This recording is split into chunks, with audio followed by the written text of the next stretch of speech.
Selamat datang di studio LK21 hari ini. Kita akan membahas film bencana tahun 2020 berjudul Greenland.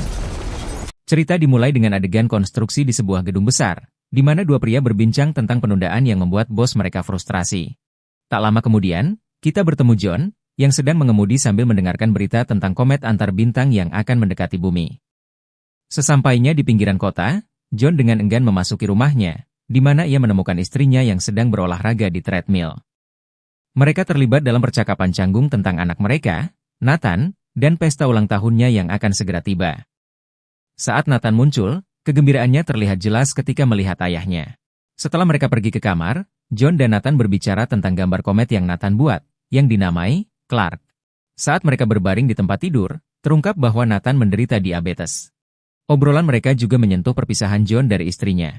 Tak lama, mereka bertiga duduk di ruang tamu, mendengarkan berita tentang komet antar bintang yang bergerak cepat menuju bumi, membawa serpihan es di belakangnya. Malam itu, John memilih tidur di kamar tamu. Keesokan paginya, saat mendengarkan berita, disebutkan bahwa potongan komet akan jatuh ke bumi, tetapi tidak ada alasan untuk khawatir. Saat membersihkan panggangan untuk persiapan pesta, istrinya memintanya pergi ke toko untuk membeli beberapa barang. John membawa Nathan bersamanya. Di tempat parkir, semua orang terpaku menatap langit, melihat komet mendekat. Saat mereka berada di dalam toko, John menerima peringatan presiden di ponselnya, diikuti panggilan otomatis. Anehnya, tidak ada orang lain yang menerima peringatan tersebut. John diberitahu bahwa dia, istrinya, dan Nathan terpilih untuk dipindahkan ke tempat penampungan darurat. Peringatan yang sama juga muncul di TV di rumah, tapi Ali tidak memperhatikannya. John segera meninggalkan toko bersama Nathan, dan dalam perjalanan pulang, dia melihat kendaraan serta pesawat militer menuju arah yang berlawanan. Setibanya di rumah, tamu-tamu sudah berkumpul untuk pesta. John menemui Ali di dapur dan bertanya apakah dia juga menerima peringatan tersebut. Ali mengabaikannya, mengira itu hanya latihan, tapi John menjelaskan tentang militer yang dia lihat di jalan. Merasa curiga, mereka kembali ke ruang tamu di mana para tamu sedang menonton berita, menantikan pecahan komet jatuh di Samudra Atlantik. Tidak ada yang merasa khawatir karena tayangan di TV memperlihatkan pecahan komet yang tampak tidak berbahaya. Anak-anak bahkan mulai menghitung mundur, menunggu momen komet jatuh ke lautan. Beberapa detik kemudian, gempa kecil terasa, dan John keluar rumah. Dia melihat burung-burung beterbangan menjauh. Tiba-tiba, gelombang kejut besar menghantamnya, diikuti oleh guncangan kuat di dalam rumah. John buru-buru masuk kembali, mendapati semua orang ketakutan. Berita kemudian mengumumkan bahwa pecahan komet tersebut telah menghantam sebuah kota di Florida, menciptakan gelombang kejut yang menjangkau ribuan mil. Kota yang dihantam komet hancur total, dan tayangan orbital dari tabrakan itu disiarkan di berita. Orang-orang mulai khawatir apakah pecahan komet lainnya akan menyusul. John kembali menerima peringatan presiden, kali ini pesan diputar di ponselnya dan juga ditampilkan di TV sehingga semua orang bisa melihat isinya. Pesan itu menyatakan bahwa hanya John, Ali, dan Nathan yang boleh dibawa ke tempat penampungan, tidak ada orang lain. John juga menerima kode keamanan untuk naik ke pesawat yang akan mengevakuasi mereka. Orang-orang yang melihatnya menjadi panik. John dan Ali mulai berkemas, khawatir apakah mereka punya cukup insulin untuk Nathan. Anak mereka bertanya tentang kakeknya, sementara Ali mempersiapkan makanan sambil mendengarkan berita yang semakin mengerikan. John kemudian menjemput Nathan, yang menyebutkan bahwa langit terbakar. Saat mereka keluar dari rumah, terlihat bahwa tidak ada teman atau tetangga mereka yang menerima peringatan yang sama. Salah satu tetangga memberitahu bahwa berita melaporkan sebagian besar komet, dijuluki Planet Killer, akan menghantam bumi dalam 2 hari. Saat keluarga John bersiap untuk pergi, seorang tetangga lain memohon agar putrinya ikut serta, namun John dengan berat hati menolak karena takut akan ditolak di pangkalan udara nanti. Di perjalanan, mereka melihat orang-orang sudah mulai menjarah toko-toko. Tiba-tiba, mereka terjebak dalam kemacetan besar di jalan raya, memaksa John untuk mengambil jalan alternatif. Sambil mendengarkan berita di radio, dilaporkan bahwa lebih banyak pecahan komet akan menghantam bumi, dan beberapa di antaranya diperkirakan dapat menghancurkan seluruh kota atau bahkan menyebabkan peristiwa tingkat kepunahan. Orang-orang berdesakan di depan pintu pangkalan udara, berharap diizinkan masuk, tetapi hanya mereka yang terpilih yang diperbolehkan. Keluarga John berhasil melewati kerumunan dengan menggunakan kode batang yang mereka terima. Di dalam, mereka diberi gelang identifikasi dan diminta mengemas semua barang mereka ke dalam satu tas kecil. Namun, mereka tiba-tiba menyadari bahwa insulin Nathan tertinggal di mobil. John bergegas kembali untuk mengambilnya. Sementara itu, Ali memberitahu para prajurit tentang kondisi Nathan yang menderita diabetes. Informasi ini menyebabkan masalah besar. Dia dibawa ke komandan yang memberitahu bahwa siapapun dengan kondisi kronis, termasuk Nathan, tidak diizinkan naik pesawat.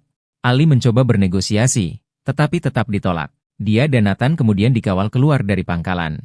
Sementara itu, John, yang tidak tahu apa yang terjadi, kembali ke area pesawat untuk mencari mereka.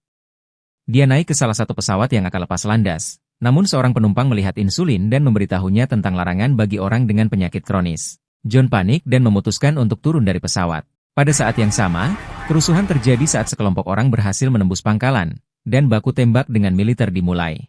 Pesawat yang ditumpangi John mengalami kebocoran bahan bakar akibat serangan. John bergegas keluar dari pesawat, menyuruh semua orang melarikan diri dari situasi yang semakin kacau. Pesawat itu meledak, memicu ledakan berantai. John akhirnya mengetahui bahwa keluarganya ditolak untuk ikut evakuasi, setelah menemukan Ali dan Nathan sudah kembali ke mobil. Nathan mulai kekurangan insulin, sementara kekacauan di depan pangkalan terus berlangsung, membuat John memerlukan waktu lama untuk sampai ke mobil. Begitu tiba, dia menemukan pesan dari Ali bahwa dia akan membawa Nathan ke rumah ayahnya. John segera mengejar mereka di jalan. Sementara itu, Ali dan Nathan pergi ke apotek untuk memeriksa gula darah Nathan dan mencari insulin. Tiba-tiba, sekelompok orang bersenjata menyerbu tempat itu dan mulai menembaki orang-orang di sekitar. Beruntung, Ali dan Nathan berhasil melarikan diri dan menemukan mobil yang menawarkan tumpangan. Namun, di tengah perjalanan menuju rumah ayah Ali, pasangan yang memberi mereka tumpangan mulai bertingkah aneh. Dengan cepat, situasi menjadi berbahaya, dan akhirnya mereka melempar Ali keluar dari mobil, mengambil gelang identitasnya dan juga Nathan, meninggalkan Ali terdampar sendirian di jalan raya. Sementara itu, John cukup beruntung menemukan tumpangan menuju utara. Di dalam truk, dia memulai percakapan dengan salah satu penumpang bernama Colin, yang menjelaskan bahwa mereka menuju Kanada. Colin menyebut bahwa pengemudi truk mengenal seseorang di sana yang memiliki pesawat dan bisa membawa mereka ke tempat penampungan.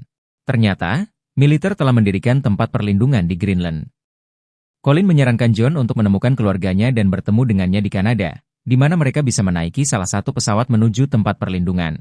Saat percakapan berlangsung, salah satu orang di truk mulai memperhatikan gelang John dan memintanya untuk menyerahkannya. John menolak, memicu perkelahian hebat. Pertarungan itu menyebabkan truk berputar, dan akhirnya menabrak. Orang-orang terlempar dari bagian belakang truk, dan dalam kekacauan itu, John berhasil membunuh orang yang memicu perkelahian, namun Colin tewas dalam kecelakaan tersebut. Sementara itu, Ali berhasil mendapatkan tumpangan menuju pangkalan udara, tempat orang-orang yang membawa Nathan menuju. Ketika mereka tiba di pangkalan, Nathan masih bersama mereka, dan saat mereka menunjukkan gelang, Nathan dengan berani memberitahu tentara bahwa orang-orang itu bukan orang tuanya. Tentara segera mengawal Nathan keluar dari kendaraan. Tak lama kemudian, Ali tiba di pangkalan yang sama dan mulai mencari Nathan, berlarian dari satu halte ke halte lain, dan dari satu unit medis ke unit berikutnya. Akhirnya, Ali menemukan Nathan, yang sudah mendapatkan insulin yang dibutuhkannya. Seorang perawat meyakinkan Ali bahwa mereka akan membantunya menemukan transportasi militer ke rumah ayahnya dan memberi mereka persediaan obat untuk Nathan. Di tempat lain, John masuk ke sebuah rumah untuk mengambil air dan makanan. Saat dia menyalakan TV, berita memperingatkan bahwa dampak utama komet diperkirakan terjadi dalam waktu kurang dari 24 jam. John menemukan kunci mobil sebuah keluarga dan segera berangkat menuju rumah ayah Ali. Setibanya di sana, dia mendapati ayah Ali sedang bermain kartu dengan teman-temannya. Mereka membicarakan situasi putrinya, dan setelah menyingkirkan perbedaan di antara mereka, mereka memutuskan untuk bekerja sama demi menemukan Ali dan Nathan sebelum terlambat. Sementara itu, Ali dan Nathan berhenti di sebuah pom bensin dan mencoba menelepon rumah. John dan ayah Ali segera pergi untuk menjemput mereka, dan akhirnya, keluarga itu bersatu kembali. Setelah kembali ke rumah, mereka mengonfirmasi bahwa informasi John tentang tempat perlindungan di Greenland memang benar. John meyakinkan Ali dan keluarganya bahwa mereka harus pergi ke Kanada dan mencoba peruntungan mereka untuk mencapai pesawat evakuasi. Namun sayangnya, ayah Ali menolak untuk bergabung. Tiba-tiba, sebuah potongan besar komet jatuh di dekat mereka, memaksa mereka untuk segera berangkat. Selama perjalanan, John dan Ali berbicara, memperbarui hubungan mereka, dan berjanji untuk tetap bersama apapun yang terjadi. Di jalan, mereka dihadang oleh blokade ketika puing-puing komet mulai berjatuhan. John keluar dari barisan mobil untuk mencari jalan aman, sementara Ali melindungi Nathan di kursi belakang. Pecahan-pecahan komet terus menghantam area sekitar, memaksa mereka mencari perlindungan. Mereka akhirnya berhenti di dekat jembatan, tempat banyak orang lain juga bersembunyi. Malam itu, mereka melanjutkan perjalanan dan berhasil memasuki Kanada. Sambil mencari bandara, mereka mendengarkan radio dan mengetahui bahwa mereka hanya memiliki sedikit waktu sebelum bagian terbesar komet, yang diperkirakan akan menghancurkan lebih dari 75% kehidupan di bumi, menghantam. Saat mereka berkendara, mereka melihat satu pesawat yang baru saja lepas landas, sementara pesawat lainnya hampir siap untuk terbang. Mereka mengejar pesawat kedua, dan John dengan berani menghentikannya dengan mengemudikan mobil tepat di depan jalur pesawat. Awalnya, pilot enggan menerima mereka karena kapasitas pesawat sudah penuh, tetapi dengan segala daya upaya, mereka berhasil meyakinkannya. Dalam perjalanan, John merenungkan kembali masa-masa yang lebih baik, dan saat ia terbangun, mereka mendekati Greenland, yang tampak tidak terpengaruh oleh komet. Namun, kedamaian itu tidak bertahan lama. Beberapa saat kemudian, sebuah pecahan komet menghantam laut, menciptakan gelombang kejut yang mengguncang pesawat. Kedua mesin pesawat mati saat pilot berjuang untuk menjaga pesawat tetap di udara. Mereka meluncur dengan mulus, tetapi sayangnya, pesawat menghantam gletser. Akibat benturan yang keras, pilot terjepit, dan John tidak dapat membantunya. Dari kejauhan, ia melihat pesawat militer mendarat sekitar 1 mil jauhnya. Dengan cepat, ia menunjukkan arah kepada orang-orang di pesawat dan mereka segera menuju lokasi tersebut. Setibanya, sebuah truk militer menjemput mereka dan membawa mereka ke tempat perlindungan. Saat mereka masuk, komet mulai menyerang, dan dampaknya akan segera mencapai mereka dalam hitungan menit. Dalam kekacauan itu, orang-orang berlarian lebih dalam ke dalam tempat perlindungan. Begitu mereka masuk, mereka bersiap menghadapi dampak yang akan datang. 9 bulan kemudian, saat mereka bahagia bersama, planet ini mengalami kehancuran total. Kota-kota hancur dan sinyal radio terus mencari korban selamat, memberitahu penerima bahwa debu telah mengendap dan tidak ada radiasi yang tersisa. Pintu tempat perlindungan terbuka, memperlihatkan bahwa keluarga itu masih hidup meskipun menghadapi kehancuran planet, menjadi simbol harapan di tengah kegelapan. Mereka melihat seekor burung terbang di luar, dan satu persatu mulai melangkah keluar dari tempat perlindungan. Dari luar angkasa, bumi terlihat rusak, namun sinyal radio dari seluruh dunia masih berkomunikasi, mengabarkan bahwa masih ada orang-orang yang bertahan hidup di berbagai belahan planet ini. Pastikan untuk subscribe channel ini dan aktifkan notifikasi agar Anda tidak ketinggalan video-video menarik lainnya. Terima kasih telah menonton.